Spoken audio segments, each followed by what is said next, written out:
Industry टाकण्यासाठी लागणाऱ्या असतील किंवा गावाच्या शेवटच्या व्यक्तीपर्यंतच्या योजना असतील. मला फक्त हे सांगायचं आहे की युवा पिढीला आज फक्त इन्फ्रास्ट्रक्चर पाहिजे. आता तुम्ही मुंबईमध्ये बघा तर Atal Setu, coastal road, metro, अनगिनत प्रोजेक्ट्स जे तुम्ही बघितलं तुम्हाला एक फील गुड फॅक्टरच नाही. तुम्ही आता बघितलं तर मुंबईबद्दल खूप चर्चा होते, परंतु गडचिरोलीमध्ये तुम्हाला माहिती आहे की पहिल्यांदा नॅक्सलाइट मूव्हमेंट ऑलमोस्ट फिनिश्ड आणि तिथे पण इंडस्ट्री येणार.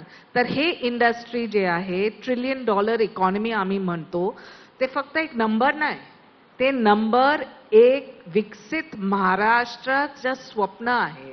आणि ते विकसित महाराष्ट्रामध्ये आमचे प्रधानमंत्री असो किंवा मुख्यमंत्री आदरणीय देवेंद्रजी फडणवीस, आमचे नेता एकनाथजी शिंदे, अजित पवार सगळ्यांचं योगदान आहे. आणि ते योगदान आहे एक जे राजनैतिक इच्छाशक्ती म्हणजे पॉलिटिकल विल, आणि त्याच्या सोबत आमचे ऍडमिनिस्ट्रेशन आणि ऍडमिनिस्ट्रेशन मध्ये जे प्रोएक्टिव्हनेस आहे, जे गती तुम्ही आज बघतात, ते एक विकसित महाराष्ट्र म्हणजे एक स्वप्न नाही, एक रियालिटी आहे.